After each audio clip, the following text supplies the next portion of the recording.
오늘 하나님께서 우리에게 주시는 말씀 전도서 12장 7절 봉독합니다. 흙은 여전히 땅으로 돌아가고 영은 그것을 주신 하나님께로 돌아가기 전에 기억하라. 아멘.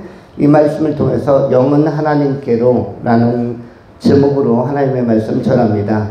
세 가지로 본문을 나누어 분석하며 은혜 나누겠습니다. 첫 번째, 사필귀정. 사필귀정. 두 번째, 인생역전. 인생역전.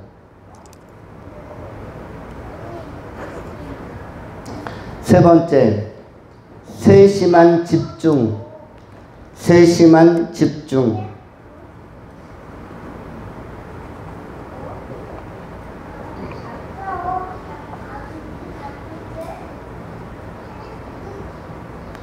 이렇게 세 가지로 나누어서 정돈합니다. 첫 번째, 사필귀정에 관한 것입니다.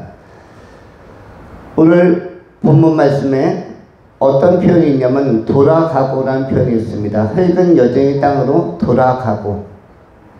사필귀정에서 귀자가 귀가하다, 집에 가다, 어디에 가다, 돌아가다라는 표현이 귀자입니다. 사필귀정.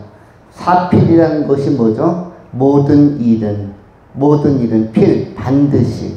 만사는, 모든 사람은 반드시, 필, 귀, 돌아간다. 정해진 대로.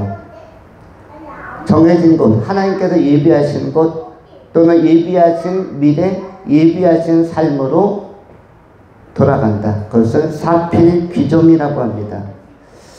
오늘 본문에서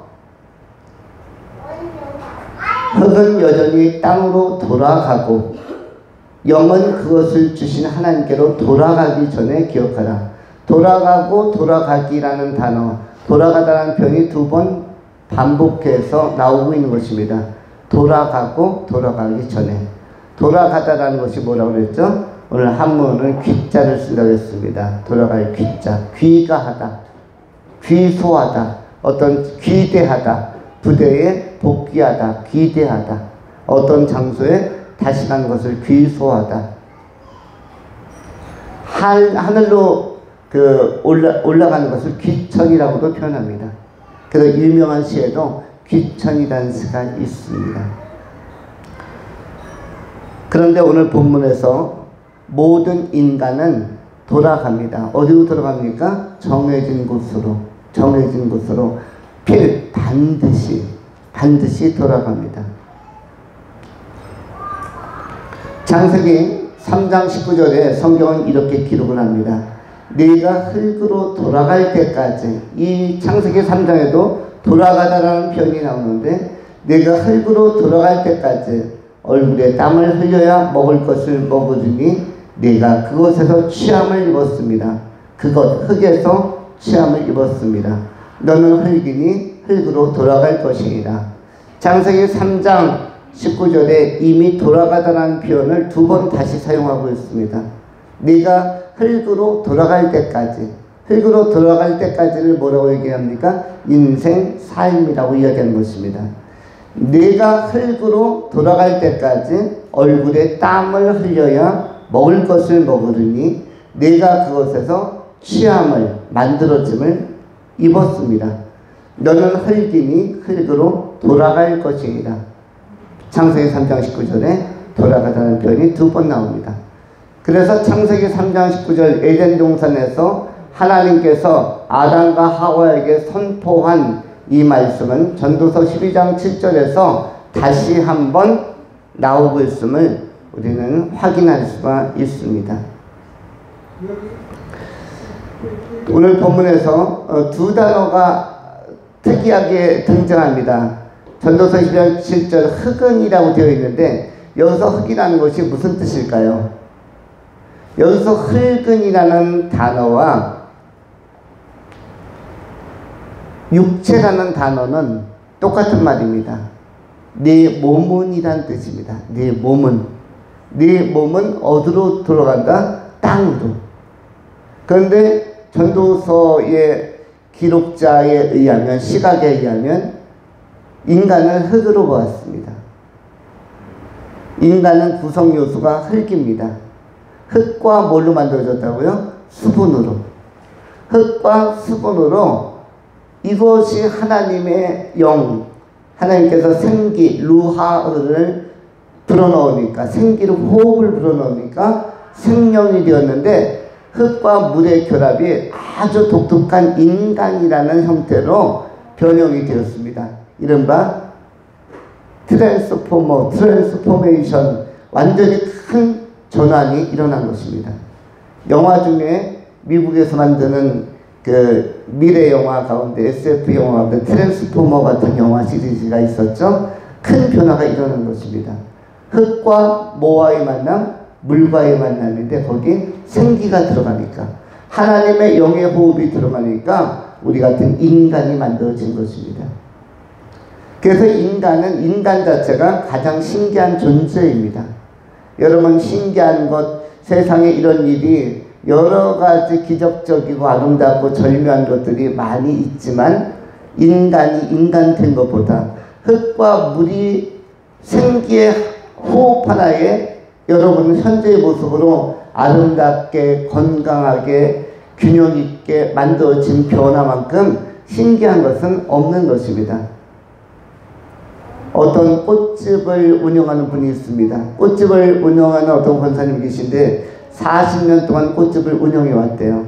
그러면서 너무 아름다운 꽃을 많이 키웠고, 그리고 정원도 가꾸고 뜨락도 가꾸고 사기를 피는 꽃을 보았는데 40년 동안 꽃을 키우면서 느낀 것이 있답니다.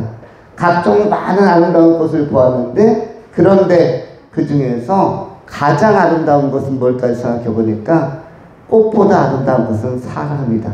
사람이 제일 아름답다는 걸 느꼈다는 것이에요. 그리고 꽃의 향기보다, 꽃의 향기는 한참 맡으면 똑같은 향기 처음엔 좋은데 맡고 맡기면 덤덤해지고 나중에는 질린답니다. 그런데 우리 사람의 향기, 특별히 하나님의 형상을 회복한 그리스도의 향기를 가진 인간은 두고두고 볼수록 오래 봐도 40년, 50년, 60년을 봐도 향기가 난다는 것입니다. 예수 그리스도를 영접하는 사람들 안에 나타나는 그리스도의 향기는 50년, 60년을 두고 보았는데도 질리지 않고 더 깊어지고 더 매력적이고 매혹적이고 아름답고 우아하다, 감동적이다. 이것이 어떤 사람의 고백이냐면 꽃집을 운영한 분의 고백입니다. 사람은 하나님의 형상으로 만들어져서 하나님을 닮아가기만 하면, 예수를 제대로 믿기만 하면 무엇보다 아름답다? 꽃보다 아름답다. 그래서 노래도 나와 있죠. 사람은 뭐보다 아름다워? 꽃보다 아름다워. 누가 불렀습니까? 안치환입니까? 사람은 꽃보다 아름다워. 안치환이 이 가사를 읊을 때 굉장히 확신을 갖습니다. 맞다. 사람은 꽃보다 아름답다. 그리고 그것을 작사한 사람도 그런 공감이 있었기 때문에 그런 곡을 썼을 것으로 그렇게 생각이 되어집니다. 이와 같이 사람은 특별히 하나님의 형상대로 만들어지고 예수 믿고 예수를 바르게 믿는 사람들은 예수 그리스도의 향기가 나기 때문에 두고두고, 그리고 이 지상에서 영원토록 또 영생토록 이 향기가 계속되는 것입니다. 우리도 오늘날 바울이나 다윗이나 모세나 여호수아나 갈렙이나 다니엘이나 에스더나 이런 사람들 생각하면 그들 안에 나타난 하나님의 향기, 그리스도의 향기를 지금 2000년, 3000년, 5000년이 지나서도 우리는 맡고 있는 것입니다. 우리는 복음의 발자취를 통해서 하나님의 향기, 그리스도의 향기를 지금 우리가 음미하고 감상하고 있는 것이라고 할 수 있습니다. 그것을 은혜라고도 표현하는 것입니다. 사람은 육으로 태어나서 흙으로 살다가 그래서 우리는 끊임없이 뭐뭐 해야 된다? 우리는 겸손해야 하고, 그리고 때가 차면 일정한 텀 하나님께 빌린 시간의 청지기로서 빌린 그 시효가 만료되면 하나님께로 돌아가는 것입니다. 그래서 창세기 3장 19절에도 돌아간다고 표현한 것이고 전도서 12장 7절에도 돌아간다라고 말씀한 것입니다. 돌아간다는 표현은 성경적인 표현입니다. 또 누군가가 돌아가셨다. 이것도 성경적이고 우리는 우리 개인에 대해서 내가 돌아간다 라는 것도 또 우리가 생각해 볼 필요가 있습니다. 내가 어디로 돌아갈 것입니까? 하나님 품으로, 아버지 품으로. 무엇을 지나? 보혈을 지나, 십자가를 지나, 예수 그리스도의 복음을 지나서 어디로 가겠습니까? 보혈을 지나 아버지 품으로 우리는 돌아가는 것입니다.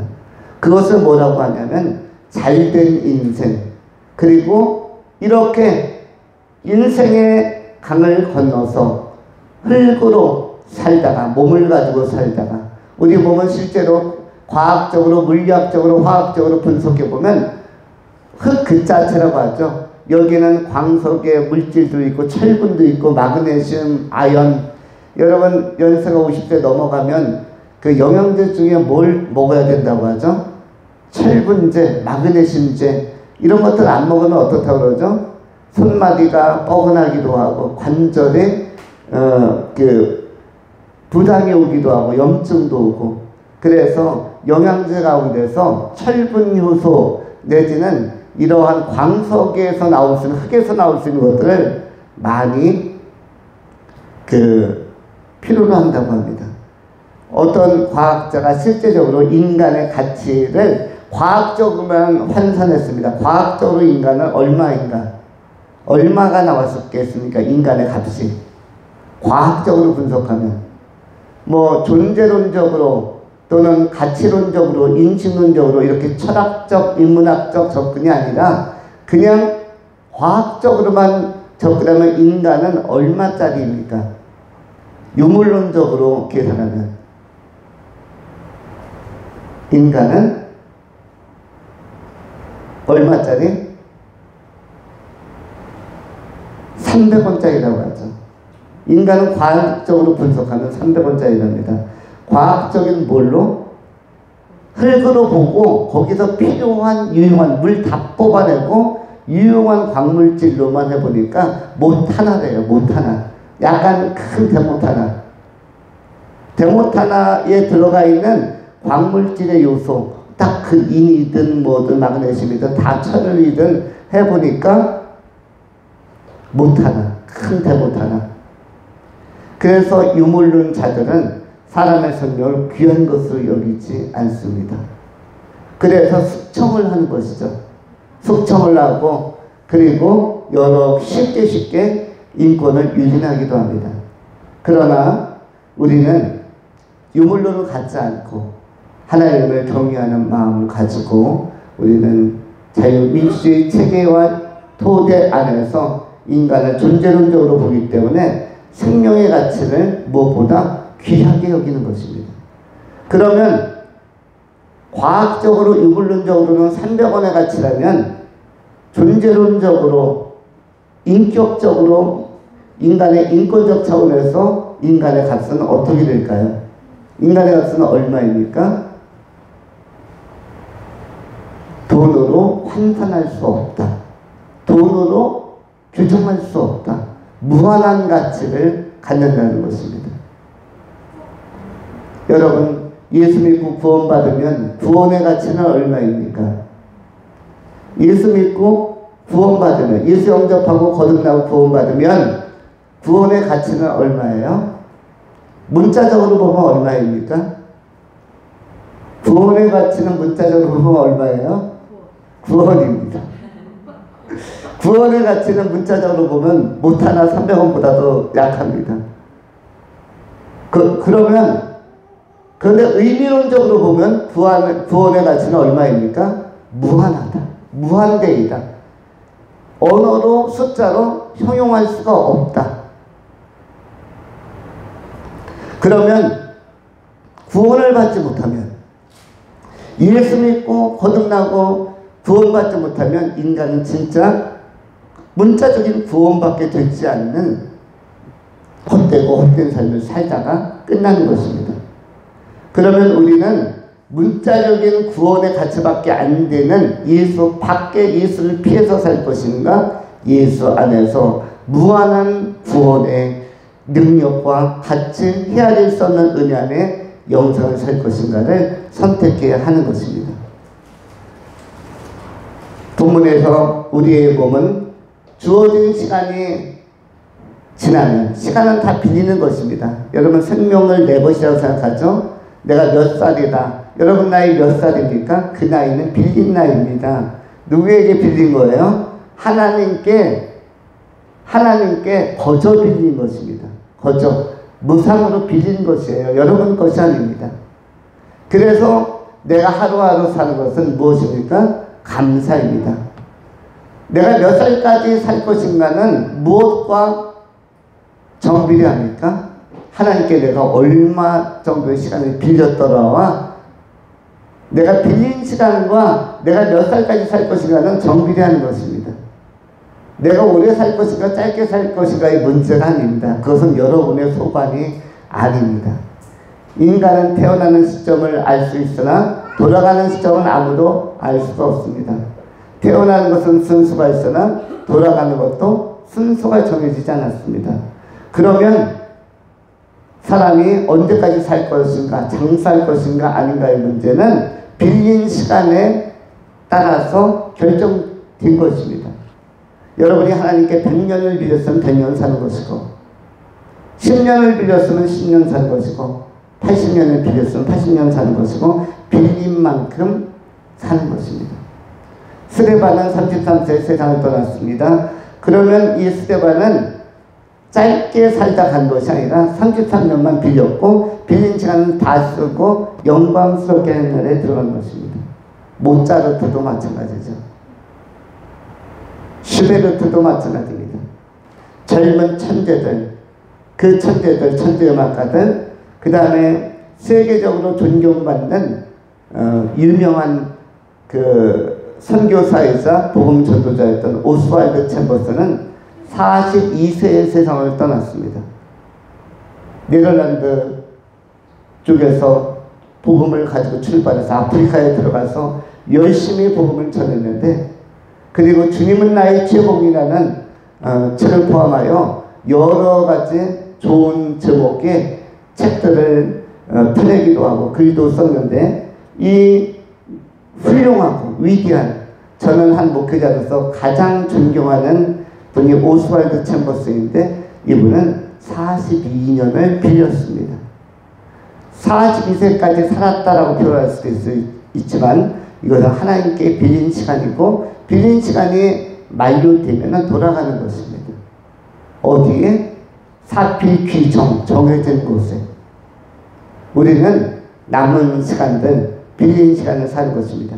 빌렸으니까 소중합니까? 소중하지 않습니까? 소중합니다.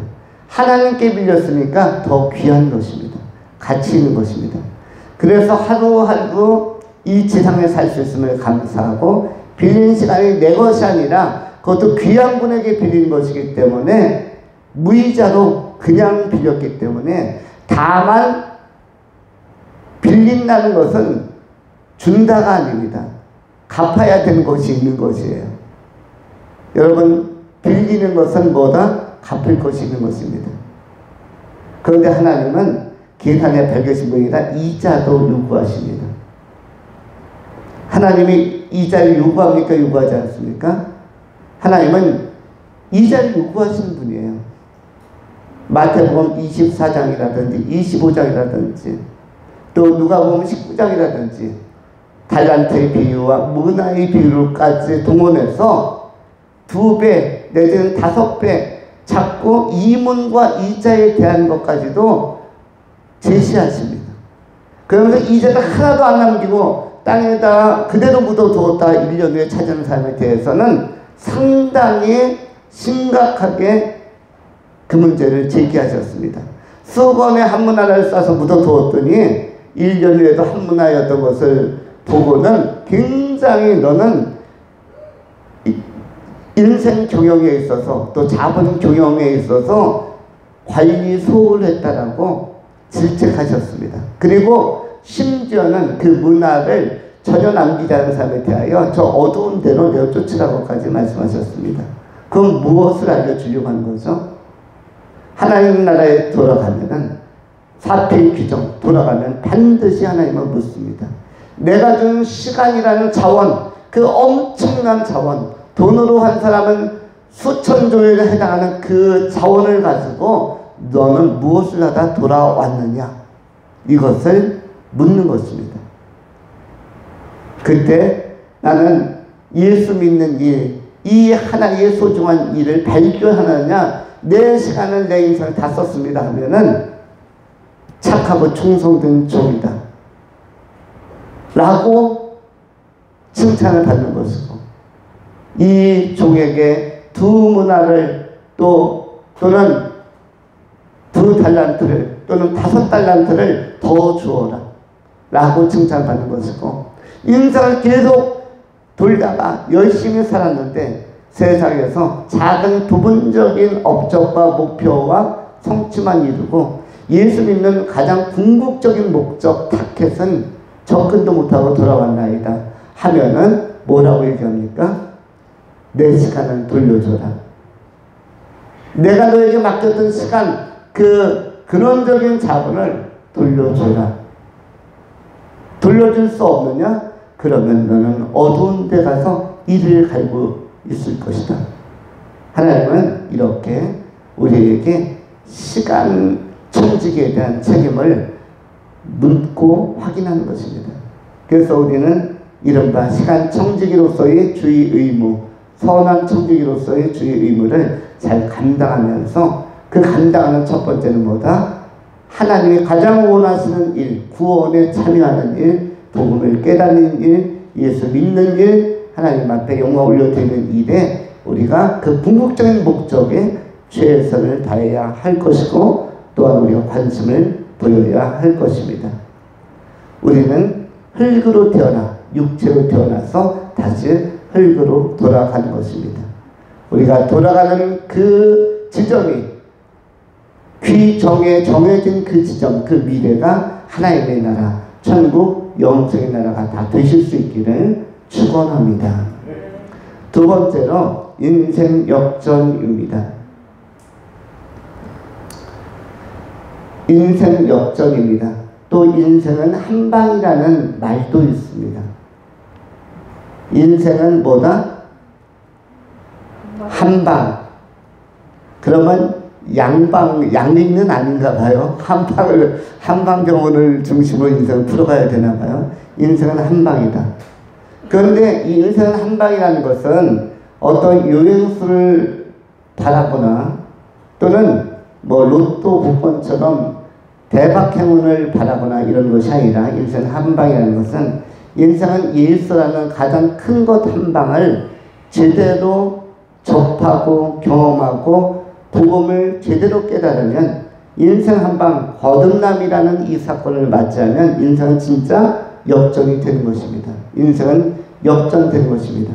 인간은 누구나 다 죄인이기 때문에 죄인으로부터 출발하고 어떻게 보면 영적 사망으로부터 출발하기 때문에 역전이 꼭 필요합니다. 인간은 그 존재론적으로 또는 죄라는 차원에서 보면 죄인으로 태어나다 끊임없이 죄를 중첩하고 가중시키는 것으로 끝나면서 인생이 마지막 날까지 죄를 짓다가 끝납니다. 범죄론적으로 이 죄론으로 보면 인간은 그렇습니다. 죄인으로 태어났는데, 하나님과의 관계가 단절되어서 원죄를 가지고 태어났는데, 행위의 죄, 우리가 고의로 짓는 죄들, 과실로 짓는 죄들이 계속 쌓입니다. 생각으로 짓는 죄들이 계속 쌓입니다. 우리는 우리 주변의 사람을 보거나 나라의 지도자들을 보거나 정치가들을 보면서 비난과 욕도 많이 합니다. 어떻게 보면 이거는 행위론적으로는 뭐일 수 있습니까? 옳은 소리일 수도 있으나 다른 말로 표현하면 죄일 수도 있습니다. 우리는 사람은 또 나라와 이 세계의 역사는 기도의 힘으로 변하지 우리의 언어나 생각과 평가로 변하지는 않습니다. 그런데 우리는 사람이나 어떤 시스템이나 이런 것을 많이 비난하는데 많은 시간을 쓰기도 하고 또 책임을 전가하는데도 시간을 많이 씁니다. 그리고 거기에서 약간의 소소한 재미를 느끼기도 합니다. 그런데 결국 그런 거 포함해서 우리는 인생은 처음부터 끝까지 감정적으로 많이 미운 사람들이 주변에 나타나거나 또는 굉장히 실현하고 싶은 일들이 발생하거나 이러할 때 우리는 인생이 존재론적으로 죄로 태어나서 끝까지 죄를 쌓다가 끝납니다. 그러면 한 방이 없으면은 인간은 역전이라는 것이 없으면 지옥으로 100% 떨어지는 것입니다. 흙으로 돌아갈 뿐만 아니라 땅으로 돌아갈 뿐만 아니라 땅 깊이에 지옥으로 떨어지게 되는 것입니다. 무엇이? 그 영혼이. 그러니까 모든 인간은 뭐가 필요하다? 역전이 필요한 것입니다. 그 역전이 일찍 일어나는 사람을 뭐라고 얘기하죠? 일찍 예수 믿은 사람, 일찍 거듭난 사람, 일찍 복음을 접한 사람. 이 사람은 인생 역전이 일찍 일어난 거예요. 그래서 예수를 일찍 믿은 사람, 바르게 믿은 사람, 거듭난 사람은 약간 여유 있게 감사하면서 살 필요가 있습니다. 감사가 더 많아져야만 합니다. 그 어려운 인생 역전이 빨리 일어났으니까 죄인에서 의인으로, 죄인에서 죄 용서받은 자로서 용서받은 죄인으로 바뀌었기 때문에 그렇기 때문에 한 방에 빨리 터지는 사람들입니다. 그런가 하면 이 한 방이 늦게 터지는 사람도 있습니다. 인생 속에서 여러 가지 이유로 말미암아 예수를 믿되 나중에 믿는 사람들도 있습니다. 이 사람들도 역시 한 방이 있는 사람들이에요. 그런데 이 한 방이 없는 사람은 끝까지 세상 끝날 때까지 예수를 만나지 못하는 사람들, 복음을 받아들이지 못하는 사람들. 그러나 우리는 한 방이 꼭 필요합니다. 이것은 사업에도 한 방, 삶에도 한 방, 공부에도 한 방 역전이 필요하지만 인생 전체에는 모든 인간은 한 방이 필요하다. 우리 하나도 한 방이 필요한 사람이고 장로님도 한 방이 필요한 사람이고 그 한 방이 이미 온 사람도 있고 그리고 앞으로 올 사람도 있는 것입니다. 이 한 방은 꼭 가져야 되는데 예수님만이, 예수님을 만나는 사람만이 제대로 된 한 방, 인생 역전이 가능한 존재로 세워질 수 있는 것입니다. 신앙생활은 하되 바르게 해야 되고 복음은 깨닫되 바르고 온전하게 깨달아야 하며 왜냐하면 이 역전인지 아닌지 역전 가까이 가다가 끝나는 사람도 있을 수가 있습니다. 역전 가까이 가다가 끝나는 사람. 이것이 뭐죠? 교회에도 나가봤는데 복음도 들어갔는데 영접하지 않은 사람들. 이건 역전 가까이 가다가 아쉽게 미소한 차이로 끝나면 그 사람도 역전에는 실패하는 것입니다. 그래서 예수는 처음 믿으나 나중 믿으나 일찍 믿으나 늦게 믿으나 바르게 믿어야 된다. 복음도 바르게 깨달아야 한다. 조금 늦게 믿는 사람들에게는 어떻게 보내야 되겠습니까? 조금 늦게 믿어도 된다. 왜냐하면 하나님의 예정 안에서 아직 그 한 방이 안 터졌기 때문이다. 그러나 언젠가 믿는다면 잘 믿어야 된다. 제대로 믿어야 된다. 역전이 일어나게, 인생 역전, 그동안의 죄인에서 의인으로 바뀌려면 그 한 방은 제대로 터져야 된다. 여러분, 야구로 비유하면 9회 말 투아웃에 만루가 되었습니다. 또는 아주 중요한 찬스에서 점수차가 10점 이상 벌어지면, 5점 이상 벌어지면 여기에서는 짧은 안타 하나가 필요한 게 아니라 뭐가 필요합니까? 이렇게 점수차가 벌어지면 역전시킬 수 있는 홈런이 터져야 됩니다. 말로 홈런이 터져야 되는 것입니다. 3런 홈런, 말로 홈런이 큰 게 터져야 됩니다. 근데 이 세상에는 따라붙을 수 있는 것들은 있겠으나 여러 종류적 시도가 전부 따라붙을 수 있는 시도들이고 그러나 역전은 복음으로만 가능합니다. 전능하신 하나님만이 역전시킬 수 있고 십자가에 못 박혀 죽으셨을 뿐만 아니라 3일 만에 부활하신 예수님만이 부활하신 권능으로 역전을 시킬 수가 있는 것입니다.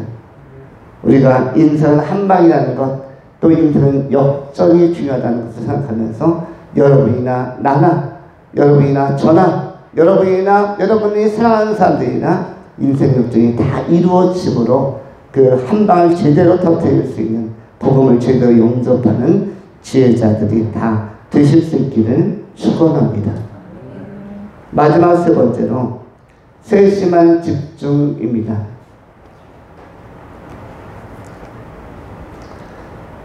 우리는 진인사 대천명이라는 한자 수거를 알고 있습니다. 진인사 대천명, 무슨 뜻입니까? 진인사부터 생각합니다. 진인사, 진짜는 다할 진짜입니다. 최선을 다하다. 아주 진이 빠졌다. 진이 빠질 때까지 최선을 다했다. 이게 진. 인사는 무엇입니까? 인간의 사, 힘으로, 일로서. 인간의 일로서는 최선을 다했다. 뭐 수능을 준비하거나 자격증을 준비하거나 고시를 준비하거나 또 누구를 모시거나 이럴 때 진인사라는 표현을 씁니다. 내가 사람으로서 할 일은 다 했다. 최선을 다했다. 그것이 진인사이고, 그 다음에 나온 것이 대천명인데, 대자가 무슨 대자입니까? 크다라는 클 대자입니까? 대나무 대자입니까? 아니면 대장군 할 때 대자입니까? 대천명 할 때 대자는 뭐죠? 무슨 대자 같습니까?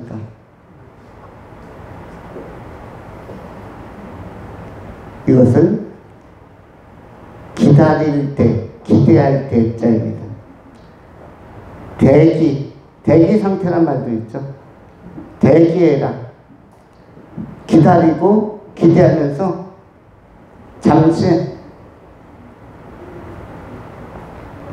대기해라. 무엇을 기다려야 됩니까? 하늘의 뜻. 명은 명령 내지는 결정. 이것은 무엇입니까? 진인사. 인간이 할 일을 다하고 하나님의 결정과 처분을 기다려라. 인생이라는 것은 바로 진인사 대천명의 과정을 수행하는, 실천하는 시간들입니다. 인간은 인간으로서의 재능, 인간으로서의 기회, 인간으로서의 상황 속에서 진인사하는 것입니다.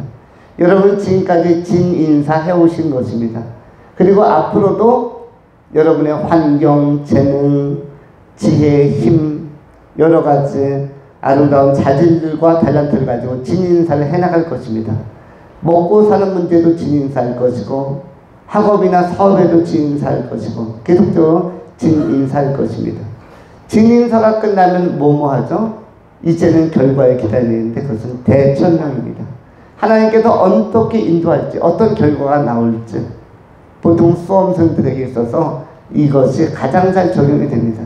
진인사 한 해 동안 또 3년 동안 수고하고 씨를 뿌렸는데, 어떻게 보면 중학교 때부터 6년 동안 씨를 뿌렸는데 이젠 진인사했으니까 수능 끝나는 날 뭐뭐 하면 됩니까? 대천명하면 되는 것입니다. 대천명. 그리고 그 다음 텀에 또 진인사하고 대천명하고, 어떻게 보면 인생은 진인사와 대천명의 반복이라고 할 수가 있습니다. 한 구간 마라톤을 뛸 때도 초반 5km, 그 다음에 5km, 15km, 20km 이렇게 쭉 나갈 때 진인사하고 대천명 하는데, 아마 우리 교회에서 자매님들이 8월 15일 광복절 해방 기념으로 뭐 단기 마라톤 내지는 한 5km 정도 되는 구간에 도전한다는 그런 소리를 들은 바가 있습니다. 여성끼리 뛰긴 좀 그러니 남성들도 동원시키자. 그래서 뭐 일산 지역에서 가까운 곳이라고 하는데 장로님도 그곳에 계시니 가까우니까 모시자. 뭐 이런 제안도 있었는데 날이 너무 더워서 내년 이맘때쯤 다시 도전하는 것은 어떠냐, 이런 제안, 논의도 있었다고 합니다. 장로님이 1년 동안 다리 근육 키워놓을 시간을 그러면은 5km면은 5km인데 마라톤 선수처럼 뛰려고 하면 안 되고요. 나는 종종 걸음으로 내지는 천천히 산보하듯이 걸으면서 5km 정도는 내가 한번 해보겠다. 이런 마음을 가지면 여기서 한 노경역까지 걸어가는 정도 천천히 하겠다. 후미 그룹은 내가 책임진다. 이런 마음을 가지고 간다면 5km가 가능할지도 모르겠습니다. 근데 그 5km도 500m, 1km, 1.5, 2km, 2.5, 3km 이렇게 구간마다 작전과 계획이 다를 것입니다.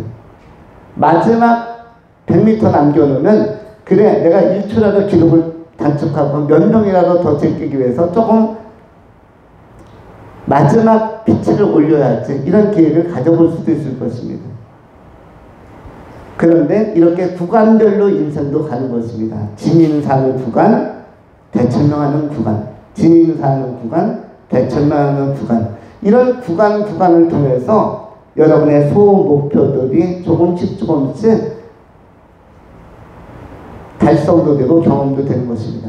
그러면서 가장 결정적인 구간은 하나님 나라에 가까워지는 구간이죠. 그 구간에 접근할수록 세심한 집중이 필요한데 이제는 이번 인생의 레이스가 복음이다라는 예수와 하나님의 나라다라는 이러한 목적의식을 분명히 또렷이 하면서 살아가는 이것이 대천명하기 전에 가장 좋은 자세라는 것입니다.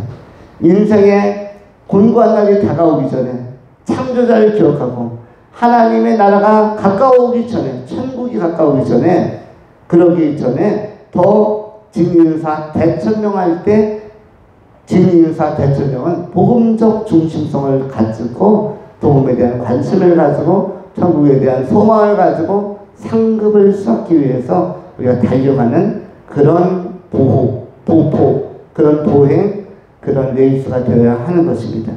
복음에 대한 세심한 집중과 관심은 하나님 나라가 가까울수록입니다. 그래서 신앙은 어떤 게 좋으냐면 처음보다 나중이 좋고 처음 믿을 때보다 나중 믿을 때가 좋고 첫사랑보다 참사랑, 깊어지는 사랑 이 시간이 좋은 것이며 신앙도 인생의 마지막 부분에 라스트 스포트를 하는 과정이 영적으로도 있는 것입니다.